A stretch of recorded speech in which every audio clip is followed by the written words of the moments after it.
आमचं एवढंच म्हणणं आहे की तपास झाला पाहिजे अध्यक्ष महोदय. पण तपास करत असताना सुरुवात कुठे होत असते, तर ती सुरुवात FIR पासून होत असते. दादांचा साधा FIR अजूनपर्यंत या महाराष्ट्रामध्ये फाईल नाही झाला अध्यक्ष महोदय. ठीक आहे, आम्ही नवीन आहोत, आम्ही यंग आहोत, तरुण आहोत. माझ्या काकींनी जर मला सांगितलं असतं की रोहित तू सगळीकडे फिरतोय, महाराष्ट्रात फिरतोय, याला भेटतोय त्याला भेटतोय, तू FIR करण्याचा प्रयत्न करतो, ये एकदा इकडे ये, माझ्याकडे अधिकार आहे, मी सत्तेत आहे, मी उपमुख्यमंत्री आहे, मी अधिकाऱ्याला बोलवते. देवेंद्र फडणवीस साहेबांनी जर सांगितलं असतं की अरे तू सगळीकडे वन फिरतोय, होम डिपार्टमेंट माझ्याकडे आहे, कुठला अधिकारी पाहिजे सांग, कसलं इन्व्हेस्टिगेशन पाहिजे सांग, FIR घेतला नसेल तर मी सांगतो FIR करून घ्यायला. एकनाथ शिंदे साहेबांनी सुद्धा तीच भूमिका जर घेतली असेल, तिन्ही लोक एकत्रित बसून, आमची एवढीच इच्छा होती, मी कुठं राजकारण केलं अध्यक्ष महोदय, आमची एवढीच इच्छा होती की तपास योग्य दिशेने गेला पाहिजे. एवढी सत्ता हातात असताना त्या सत्तेचा वापर फक्त दादांना तपासाच्या बाबतीत न्याय देण्यासाठी अध्यक्ष महोदय त्या ठिकाणी व्हावी, एवढीच अध्यक्ष महोदय माझी तिथे इच्छा होती. अध्यक्ष महोदय, मी ज्या ज्या नेत्यांना भेटलो त्यांना म्हणलं VSR कंपनी जी आहे त्याची जी विमान आहेत त्यात कृपा करून तुम्ही प्रवास करू नका. ज्या पद्धतीने तिथे मेंटेनन्स केला जातो त्याच्यात जर आपण बघितलं कधीही कुठेही ऍक्सिडेंट होऊ शकत नाही, होऊ शकतो.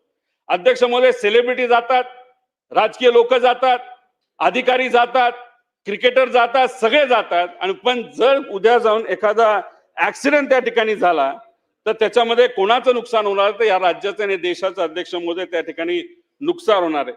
अध्यक्ष महोदय, दादांचा ज्या विमानात ऍक्सिडेंट झाला ते अख्खं विमान हे चेकलिस्ट विकत नाही घेतलं अध्यक्ष महोदय, हे कॅशली विकत घेतलेलं आहे, कुठेही डॉक्युमेंट नाहीत. आम्ही ईडीला पत्र लिहिलंय, आम्ही CBIला पत्र लिहिलेलं आहे, DGCA लिहिलेलं आहे.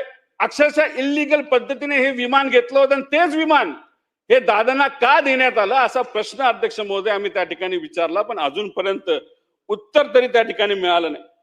अहो, 2023ला जे विमान पडलं होतं दादांसारखंच विमान होतं, विमानाची किंमत होती 20 कोटी आणि त्याला इन्शुरन्स किती मिळाला, 36 कोटी मिळाला. दादांच्या विमानाची किंमत भंगारात जर आपण काढलं तरी ती कुणी विकत घेणार नाही, 16 कोटी रुपयाची किंमत होती. त्याच्यावर इन्शुरन्स किती होता, 50 कोटीचा होता. मग नफाखोरी करायची होती का, 210 कोटीचा त्याच्यामध्ये लायबिलिटी इन्शुरन्स होता. अरे पण मी जेव्हा त्या पिंकी माळीच्या घरी गेलो, अक्षरशः 5 लाख रुपये अध्यक्ष महोदय सरकारकडनं, जास्त पैसा हा सरकारकडे तिथं दिला गेला पाहिजे. हा इन्शुरन्सचा पैसा VSR ला जाण्यापेक्षा या पिंकी माळीच्या कुटुंबाला, या विदीप जाधवच्या कुटुंबाला, या पाठक ज्या को पायलट होत्या त्यांच्या कुटुंबाला जायला काय हरकत आहे अध्यक्ष महोदय. पण याच्यात कुणी तपास करतंय का, याच्यात कुणी चर्चा करतंय का? आम्ही जेव्हा या परिवाराशी त्या ठिकाणी बोलतोय तेव्हा परिवारातील लोक म्हणतात आमच्यापर्यंत सरकारकडनं अजून कुणी संपर्क केलेला नाही, फक्त केला तो 5 लाख रुपयासाठी. आणि संपर्क करायला सुरुवात करा. आपलीच मराठी माणसं ज्या दुर्दैवाने आपल्या बरोबर नाहीत. दादांसाठी आम्ही प्रयत्न करतोय, पण ह्यांच्यासाठी सुद्धा अध्यक्ष महोदय त्या ठिकाणी प्रयत्न केला पाहिजे. अध्यक्ष महोदय, एकनाथ शिंदे साहेब इथं नाहीयेत, त्यांचा विषय सुद्धा मी काढला होता, सगळे पुरावे माझ्याकडे आहेत. अध्यक्ष महोदय, जेव्हा एकनाथ शिंदे साहेब हे मुख्यमंत्री होते या राज्याचे, त्या VSR कंपनीच्या विमानामध्ये दावोसला जात होते. दावोसला जात असताना बहारेनला पेट्रोल भरण्यासाठी ते थांबले. तिथून जेव्हा त्यांनी टेक ऑफ केला तेव्हा त्यांना इराण आणि इराकमध्ये थांबवण्यात आलं. सांगण्यात आलं अजून 5 मिनिटं तुम्ही जर हवेत राहिला तर तुमचं विमान आम्ही खाली पाडू. ह्याच्याकडे पुरावे आहेत माझ्याकडे अध्यक्ष महोदय, हे पुरावे मी एका ठिकाणी आणलेले आहेत. अहो, जेव्हा एखादं विमान भारताच्या बाहेर जात असतं, ज्या एअर एरियामधून जे जात असतं, त्या हवेतून जात असतं, त्या खाली जे देश आहे त्याची परवानगी ही घ्यावीच लागते. पण या VSR कंपनीने त्या बाबतीतली परवानगी घेतली नव्हती. जर दुर्दैवाने एखादी घटना घडली असती आणि इराणने ते इराकली विमान पाडलं असतं, याला कोण जबाबदार होता अध्यक्ष महोदय? महाराष्ट्राचा मुख्यमंत्री जात असताना परवानगी घेतली जात नाही आणि उद्या एखादी घटना घडली तर ह्यासाठीच मी म्हणतोय, हा जो VSR कंपनीचा मालक आहे घमंडी आहे. अध्यक्ष महोदय, त्याला काही लोकांनी विचारलं की काय रे वाटतं तुला, तो म्हणला क्या उखाड़ लेंगे, कोई कुछ नहीं कर सकता. ये महाराष्ट्र सरकार के बारे में बात कर रहे हैं ना, उन्होंने अजीत दादा के एक्सीडेंट होने के बाद मुझे 80 करोड़ रुपए का बिल वहां पे अदा किया है. 80 कोटी रुपये दिले अजितदादांचा ऍक्सिडेंट झाल्यानंतर या VSR कंपनीला, अध्यक्ष महोदय. आणि हा म्हणतो माझं कुणी काय करू शकत नाही. हे महाराष्ट्राचं सरकार अजूनपर्यंत त्याचं विमान वापरते, अध्यक्ष महोदय. कसं नाही मिळणार? अहो, आम्ही केंद्र सरकारमध्ये असणारे जे मंत्री आहेत त्यांच्या प्रायव्हेट कंपनीचा VSRचे संबंध आहेत. मी पॉलिटिकल कॉन्स्पिरसी मध्ये ते इन्व्हॉल्ड आहेत असं मी म्हणत नाही, अध्यक्ष महोदय. पण जर तुम्ही आर्थिक दृष्टिकोनातून त्या कंपनीशी जर संलग्न असताल, लग्नात तुम्ही जाणार असाल, तर न्याय कसा मिळणार, अध्यक्ष महोदय? ते हे सगळे जे प्रश्न आहेत ते अतिशय महत्वाचे आहेत, अध्यक्ष महोदय. अध्यक्ष महोदय, जेव्हा हा जो VIP प्रवासाचा मुद्दा चालू होता, CM साहेब, एकनाथ शिंदे साहेब आणि दादा हे तिघ एकत्रित बसले. त्यांनी एक चांगली संकल्पना आणली होती, अध्यक्ष महोदय. काय संकल्पना होती? की बाबांनो, चांगली विमानं आपल्याला असावी. आपल्या राज्य सरकारला, मुख्यमंत्र्याला वेगळं विमान, दोन्ही उपमुख्यमंत्र्याला वेगळी वेगळी विमानं, असं एक चांगली संकल्पना त्यांनी मांडली. आणि टेंडर सुद्धा, अध्यक्ष महोदय, तिथं काढलं. ते टेंडर निघालं, काही लोकांनी ते भरलं. त्याच्यामध्ये एक कंडिशन टाकली होती अधिकाऱ्यांनी. काय कंडिशन होती? की जी कुठली विमानं घेऊ, ज्या कंपनीची घेऊ, त्या कंपनीला ऍक्सिडेंटची हिस्ट्री नसावी, अशीच कंडिशन होती ना. चांगलं आहे, अध्यक्ष महोदय. पण याच्यामध्ये VSR 2023 ला त्याचा ऍक्सिडेंट झाला होता. VSR ला कुठला धंदा तिथं, अध्यक्ष महोदय, मिळाला नसता. म्हणून हे अख्खं टेंडर कॅन्सल झालं का हा VK सिंग मंत्रालयात आपल्या महाराष्ट्रामध्ये येऊन अधिकाऱ्यांसमोर त्यांनी गोंधळ घातला. आप मेरा टेंडर कैसे कैंसिल कर सकते हो, आप मुझे कैसे काम नहीं दे सकते, असं काही ते गोंधळ घातल्यानंतर हे अख्खं टेंडर कॅन्सल झालं. टेंडर कॅन्सल झालं नसतं आणि ऍक्सिडेंट हिस्ट्रीवाल्यांना जर काम देणं हे या सरकारने टाळलं असं, अध्यक्ष महोदय, आज आमचे अजितदादा जिवंत असले असते. हे आमचं मत आहे. कुठं राजकारण करतोय आम्ही? पण ह्या खोलात गेल्याशिवाय या विषय हे, अध्यक्ष महोदय, त्या ठिकाणी कुठे येणार नाही. अध्यक्ष महोदय, तुम्ही जर बघितलं तर 27 जानेवारी म्हणजे ज्या दिवशी, आदल्या दिवशी 15 कोटीचं बिल दिलं, 28 जानेवारीला अजितदादांचा घात अपघात त्या ठिकाणी झाला. 9,81,00,000 रुपये त्या ठिकाणी देण्यात आले 28 तारखेला. 29 तारखेला दुसऱ्या दिवशी 16.5 कोटी दिले. फेब्रुवारी 26 32 कोटी दिले. मार्च 26 25 कोटी दिले. म्हणजे क्रॅश नंतर आतापर्यंत 83 कोटी रुपये जर दिले तर, अध्यक्ष महोदय, त्या माणसाला अहंकार येणारच ना. कोण माझं काय करू शकत नाही. अहो, का असं करताय? का त्याला वाचवलं जातंय, अध्यक्ष महोदय? हे असे आमचे, अध्यक्ष महोदय, तिथं काही प्रश्न आहेत. अध्यक्ष महोदय, मी जेव्हा देवेंद्र फडणवीस साहेबांना भेटलो, त्यांना हा सगळा विषय समजून सांगितला. त्यांनी पूर्ण विषय समजून घेतला. विषय समजून घेतल्यानंतर 6 मार्च 2026 ला देवेंद्र फडणवीस साहेबांनी होम मिनिस्टर देशाचे म्हणजे अमित शाह साहेबांना पत्र लिहिलं. त्यांचे आभार व्यक्त करतो, अध्यक्ष महोदय. त्याच्यामध्ये जर आपण बघितलं तर याच्यामध्ये मी मांडलेले सर्व मुद्दे घेतलेले आहेत. ज्याच्यामध्ये क्वालिटीचा मुद्दा आहे, ज्याच्यामध्ये तो चोरी करायचा VSR, हे सगळं आहे. मग एवढे सगळे मुद्दे CM साहेबांच्या कार्यालयाला जर HM साहेबांना तिथे लिहिले असतील तर का आपण वापरतो हे विमान?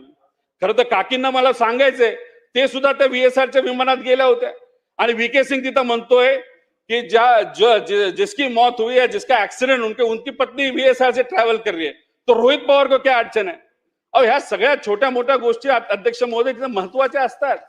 आणि याच्यातच, अध्यक्ष महोदय, देवेंद्र फडणवीस साहेबांच्या पत्रामध्ये त्यांनी स्पेसिफिकली अमित शाह साहेबांना सांगितलेलं आहे की रोहित पवार जे म्हणतोय 12 रूलच्या अंतर्गत हे इन्व्हेस्टिगेशन झालं पाहिजे, त्याचा विचार करण्यात यावा. महाराष्ट्राचा मुख्यमंत्री आता देशाच्या गृहमंत्र्याला जर पत्र देत असेल तर, अध्यक्ष महोदय, पुढच्या 7 दिवसामध्ये, ठीक आहे, 6 मार्च हे पत्र आहे, आजपर्यंत काही झालं नाही, पण मग पुढच्या 10 दिवसामध्ये 12 रूलच्या अंतर्गत एन्क्वायरी झाली पाहिजे. मला माहिती आहे शहा साहेब महाराष्ट्राचा मान ठेवतील, देवेंद्र फडणवीस साहेबांचा मान ठेवतील. त्यांनी दिलेलं हे पत्र हे स्वीकारून 12च्या अंतर्गत ही तपासणी होईल अशी इच्छा, अध्यक्ष महोदय, त्या ठिकाणी आम्ही व्यक्त करतो. अध्यक्ष महोदय, शेवटचे 2 मुद्दे, अध्यक्ष महोदय, याच्यामध्ये, अध्यक्ष महोदय, कोण येते उठसूट आम्हाला म्हणते AIB चा रिपोर्ट येऊ द्या. अहो, पहिला रिपोर्ट आला त्याच्यामध्ये भरमसाठ चुका आहेत. त्याच्यामध्ये ते म्हणतात राईट बँक झालं. अध्यक्ष महोदय, ते लेफ्ट बँक झालं होतं. तिथं झाडं, खूप सारी झाडं होती, त्या झाडाला विमान धडकलं आणि ऍक्सिडेंट झाला. कशाला, अध्यक्ष महोदय, खोटं? म्हणजे अतिशय हलक्यात त्यांनी हे इन्व्हेस्टिगेशन घेतलंय, अध्यक्ष महोदय, असं आपल्याला त्या ठिकाणी म्हणावं लागेल. अध्यक्ष महोदय, मगाशी सीएम साहेब बोलत असताना नासिम प्रकरणाबद्दल ते बोलले, SIT केली, अधिकाऱ्यांना जबाबदारी दिली आणि गेल्या 10 दिवसामध्ये त्या चोराला पकडलं पण, किती प्रॉपर्टी ती शोधली पण, कारवाई सुद्धा केल्या. चांगली गोष्ट आहे अध्यक्ष महोदय.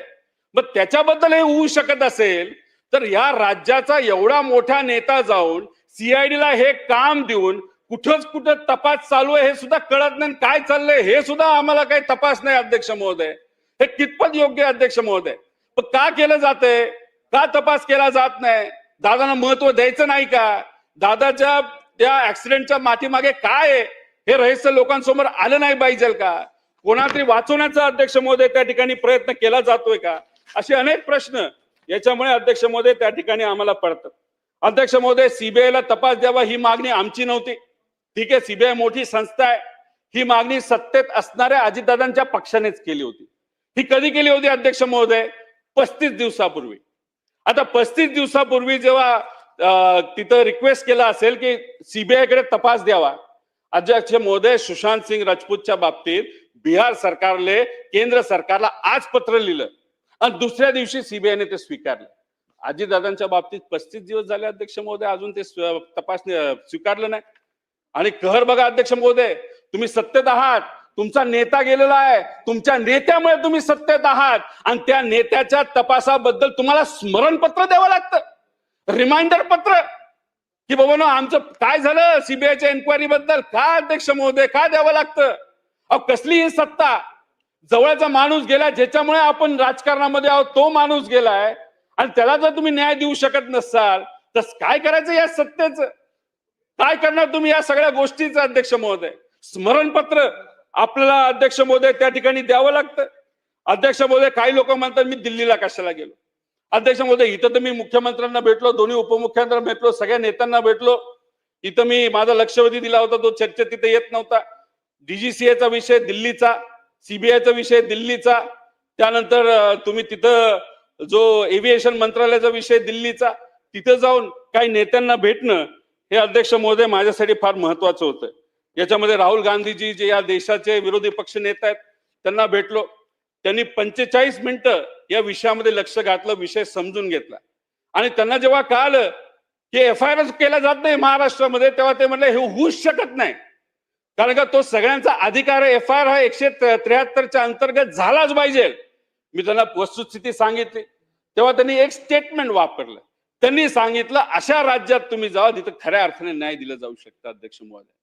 त्यानंतर मी खरगे साहेबांना भेटलो, सोनिया गांधीजींना भेटलो, विविध इतर पक्षाच्या नेत्यांना भेटलो. सुप्रियाताईंनी या सगळ्या बैठकीसाठी अध्यक्ष महोदय तिथं मदत केली.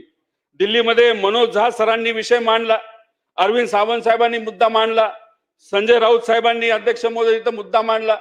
सुप्रियाताई त्या ठिकाणी बोलण्याचा प्रयत्न करत आहेत पण तो विषय तिथं चर्चेना दुर्दैवाने त्या ठिकाणी येत नाही.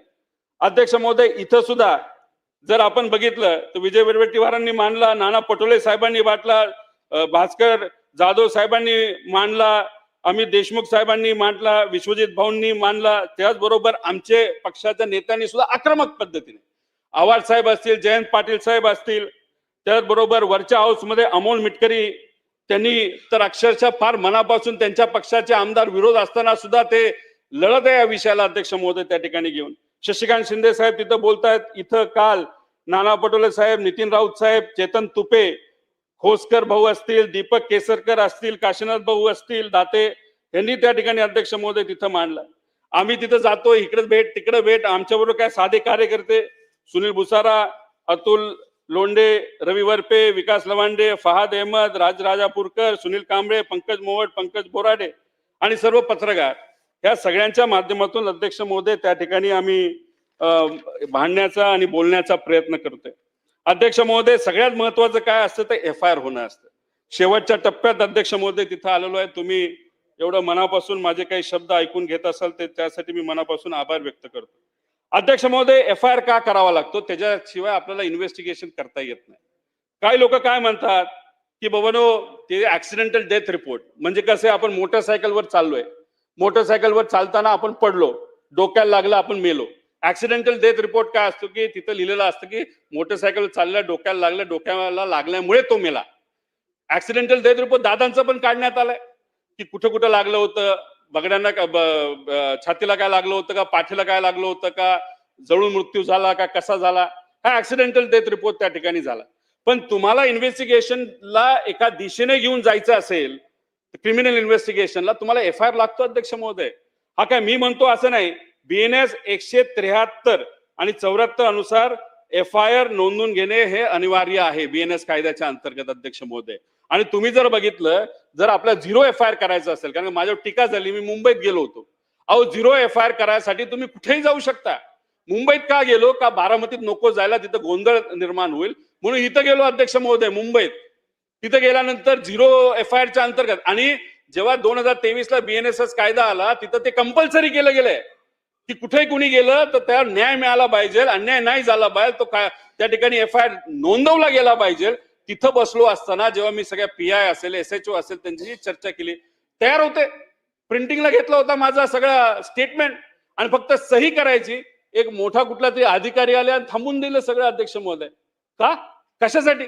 मग गेलो बारामतीला, ऍक्सिडेंट जिथं झाला तिथं तीच परिस्थिती, 4 तास बसलो, काय नाही झालं.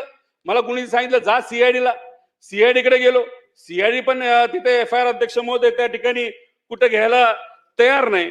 आणि मग आम्ही जेव्हा बघितलं अध्यक्ष महोदय, घाटकोपरला 2019 ला ऍक्सिडेंट झालाय. घाटकोपरला विमानाचा ऍक्सिडेंट, 6 लोक त्याच्यामध्ये दुर्दैवी मृत्युमुखी पडली अध्यक्ष महोदय. मग त्या बाबतीतला एफआयआर होतो, पण दादांच्या बाबतीतला एफआयआर होत नाही. का होत नाही अध्यक्ष महोदय? एक कुठला सत्तेतला नेता तिथं गेला, चांगली गोष्ट आहे, मदत केली बाहेर, पोलिसांना सांगितलं, आणि पोलिसांना सांगून हा एफआयआर त्या बाबतीत 2019 ला झाला त्या कंपनीच्या विरोधात, जी कुठली कंपनी असेल विमान चालक. पण दादांच्या बाबतीत दुर्दैव असं की हा एफआयआर अध्यक्ष महोदय त्या ठिकाणी झालेला नाही. हा आपला अधिकार आहे. ललिता कुमारी विरुद्ध गव्हर्नमेंट उत्तर प्रदेश 2014 त्याच्या अंतर्गत सगळ्यांना तो अधिकार आहे. आणि काही लोक म्हणतात की ऍक्सिडेंटल डेथ रिपोर्ट झाल्यानंतर, इन्व्हेस्टिगेशन सुरू झाल्यानंतर तिथं कुठं एफआयआर केला जात नाही. नाही अध्यक्ष महोदय, Amit Kumar versus union of India याच्या अंतर्गत तो पण अधिकार आपल्याला आहे. पण अध्यक्ष महोदय काय करणार, महाराष्ट्रामध्ये दुर्दैवाने ही गोष्ट तिथं होत नाही. अध्यक्ष महोदय, नागपूरच्या गणेश पेठ बस स्थानक मोबाईल चार्जर चोरी झाला, एफआयआर झाला. मध्य पुणे खेड, विरोधकांचा अंतिम आठवडा प्रस्ताव आहे अध्यक्ष महोदय. या अधिवेशनामध्ये सुद्धा जेव्हा शोक प्रस्ताव हा त्या ठिकाणी मांडण्यात आला होता, अनेक आमदार, अनेक नेते त्या ठिकाणी बोलले. पण अध्यक्ष महोदय, पॉवरफुल नेता, गतिमान प्रशासन चालवणारा नेता, पण दुर्दैव असं की दादांचा ऍक्सिडेंट नाही तर घातपात जो काय झालेला आहे, CID तपास करते असं आम्हाला कळतंय. पण त्यांच्या त्या तपासाबद्दल त्यांचं जे काही इन्व्हेस्टिगेशन अध्यक्ष महोदय त्या ठिकाणी सुरू आहे, ती ज्या संत गतीने चाललेली आहे, त्याच्यावर खऱ्या अर्थाने माझा तिथं एक कार्यकर्ता म्हणून, त्यांचा पुतण्या म्हणून, या महाराष्ट्राचा एक नागरिक म्हणून अध्यक्ष महोदय तिथं आक्षेप आहे. एवढा मोठा नेता जाऊन सुद्धा जर या अधिवेशनामध्ये त्या नेत्यांबद्दल चर्चा होत नसेल, काही लोकांना बोलायचं असेल त्यांच्या पक्षाच्या, पण त्यांना सांगितलं जातं हे आम्हाला कळलं की तुम्ही बोलू नका, हे असं होत असेल तर अध्यक्ष महोदय हे योग्य नाही. आणि ज्या ज्या लोकांनी भाषणं केली, मग ती कोरडी भाषणं होती असं आपल्याला म्हणावं लागेल. कारण का माणूस असताना तुम्ही माणसाबद्दल चांगलं बोलता, माणूस गेल्यानंतर शोक सभेत बोलता, पण खऱ्या अर्थाने त्या नेत्याला न्याय द्यायची जेव्हा वेळ येते तेव्हा मात्र कुणीच त्या बाबतीत बोलत नाही. अध्यक्ष महोदय, हे खरंच योग्य आहे का असा प्रश्न मला तर पडलेला आहे, पण या महाराष्ट्राला प्रत्येक नागरिकाला अध्यक्ष महोदय त्या ठिकाणी तो प्रश्न पडलेला आहे. अनेक आमदारांना इथं आणलं, संजय बनसोडे असतील, दत्ताबाबा बर्णे असतील, इंद्रजित नाईक असतील, नरहरी जिरवळ असतील, किरण लामटे असतील, सना मलिक असतील, अमोल मिटकरी असतील, निलेश लंके असतील, सुनील शेळके असतील, असंख्य नाव आहेत, असंख्य लोकांना त्यांनी आमदार केलं. पण इथं बोलत असताना किती आमदार बोलले, किती नेते बोलले. काल 4 प्रस्ताव एकत्रित आलं, शेवटच्या प्रस्तावामध्ये दादांबद्दलची एक ओळ होती, पण अनेक आमदार इथं बोलले. पण बोलत असताना आम्ही सत्तेतले आहोत, विरोधकांचा हा प्रस्ताव आहे, दादांचा प्रस्ताव विरोधकांनी मांडलाय, मग आपण सत्तेत असताना बोलायचं का? जर बोललो तर मग आपला निधी कमी मिळेल का? आपण बोललो तर सत्तेतल्या काही नेत्यांना वाईट वाटेल का? असे काय प्रश्न काही लोकांना वाटतात का? खरं तर अध्यक्ष महोदय, त्यांच्या पक्षातल्या आमदारांनी सुद्धा कुठेतरी बोलायला पाहिजे होतं. मी खरं तर तुपे भाऊंचं अभिनंदन करेल. काल ते भावनिक होऊन अतिशय मुद्देसूद अध्यक्ष महोदय त्या ठिकाणी बोलले. पण अध्यक्ष महोदय, 2.5-3 वर्षापूर्वी पवार साहेबांची साथ सोडून अजितदादा वेगळे का झाले होते? त्यांनी सांगितलं जे कारण होतं की माझ्या आमदारांना, माझ्या कार्यकर्त्याला विकास निधी तिथं मिळत नाही म्हणून मी तिथं वेगळं होतोय. अध्यक्ष महोदय, म्हणजे पवार साहेबांचं आणि दादांचं नातं वडिलांचं आणि मुलासारखं होतं. हे आम्ही बघितलेलं आहे. अजितदादांचं 18 वय असताना त्यांचे वडील वारल्यानंतर अक्षरशः मुलासारखं पवार साहेबांनी त्यांना वाढवलं. आणि मग पवार साहेबांची साथ आमदारांसाठी, त्यांना विकास निधी मिळावा, कार्यकर्त्यांसाठी त्यांना काम मिळावं, यासाठी पवार साहेबांची साथ त्यांनी सोडली. आणि जेव्हा खऱ्या अर्थाने दादांना न्याय, ते सुद्धा मृत्यू झाल्यानंतर न्याय मिळावा, कुठेतरी चांगलं इन्व्हेस्टिगेशन व्हावं, ही भूमिका मांडत असताना मात्र फार कमी लोक ती भूमिका घेताना आम्हाला दिसतात. हे बघून खरंच त्या ठिकाणी अध्यक्ष महोदय हे दुर्दैव वाटलं. म्हणजे निधी एवढा महत्वाचा आहे का? सत्ता एवढी महत्वाची आहे का? मग अशा गोष्टी या ठिकाणी जर खऱ्या अर्थाने दादांवर अन्याय होत असेल तर सामान्य लोकांना प्रश्न पडलेला, एवढ्या मोठ्या नेत्याच्या बद्दल जर आज ही परिस्थिती असेल तर गरीबाचं काय, शेतकऱ्याचं काय, युवांचं काय, महिलांचं काय, असे प्रश्न सामान्य लोकांना या महाराष्ट्रामध्ये अध्यक्ष महोदय त्या ठिकाणी पडत आहेत. अध्यक्ष महोदय, काही लोक बोलत असताना पवार साहेबांनी जी भूमिका 28 तारखेला घेतली, काय पवार साहेब बोलले? पवार साहेबांना कधी या परिस्थितीमध्ये बघितलं की एक कागद घेता, कागद वाचतात, कागद सुद्धा त्यांना वाचता येत नव्हतं. एवढे भावनिक पवार साहेब त्या दिवशी झाले होते. मुलगा गेल्यासारखी ते वातावरण होतं. फक्त दुसऱ्या दिवशी जेव्हा अंतविधी असेल तिथे येणाऱ्या लाखो लोकांना कुठे अडचण होऊ नये म्हणून पवार साहेबांनी एका साध्या कागदावर लिहिलेला जो काही संदेश होता की हा घातपात नसून हा कुठेतरी अपघात आहे, ते कोणासाठी तर लोकांसाठी होतं. मग पवार साहेबांनी त्यावेळेस जी भूमिका घेतली लोकांसाठी, ती काय चुकीची होती का?